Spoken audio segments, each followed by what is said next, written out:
કુતિયાણા દેવડા નાકા ખાતે બાપા સીતારામની 48મી પુણ્યતિથિની ઉજવણી કરાઈ હતી, જેમાં પૂર્વ નગરપાલિકા પ્રમુખ સહિત અનેક રાજકીય આગેવાનોએ હાજરી આપી હતી.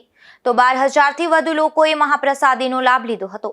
તો આ તકે શોભાયાત્રા, રામધૂન અને સંતવાણી સહિતના કાર્યક્રમો યોજાયા હતા. કુતિયાણા દેવડા નાકા વિસ્તારમાં 20મી તિથિ છે. દર વર્ષે આયોજન કરવામાં આવે છે અને તમામ સ્વયંસેવકોનો એમાં સહયોગ હોય છે. ગામના નાના નાના બાળકો, ભાઈઓ, બહેનો તમામ પ્રસાદી લેવા આવે છે.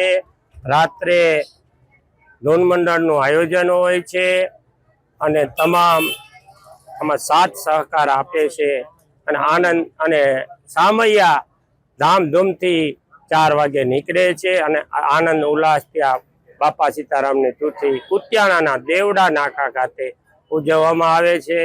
તમામ સેવકોનો ખૂબ ખૂબ આભાર અને બાપા સીતારામનો આવા આનંદ ઉલ્લાસથી અમારા દેવડા નાકામાં ઉજવાય એ મારી બાપાને પ્રાર્થના છે.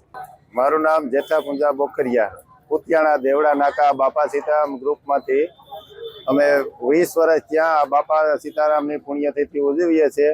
તમામ ગામને જાહેર આમંત્રણ આપીએ છીએ તથા નિશાળોએ આમંત્રણ આપીએ છીએ.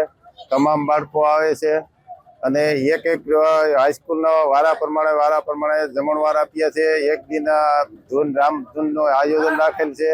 એક દિન કીર્તન મંડળ પોરબંદરથી આવીને આયોજન રાખેલ હતું અને દેવડા નાકા બાપા સીતારામ ગ્રુપ તરફથી આવું અમારું કામ સંપૂર્ણપણે બાપા સીતારામની દયાથી થઈ જાય છે અને આમને આમ પુણ્યતિથિ ઉજવાતી આવે અને ગામમાં શોભાયાત્રા અહીંથી દેવડા નાકાથી ઉપડે છે. મેર સમાજવાળા રસ્તે નાથી ટાવર ચોકથી કસ્ટમ ચોકથી દેવડા નાકે આવે અને બાપા સીતારામને મઢોલીએ પૂર્ણ વિરામ કરે છે.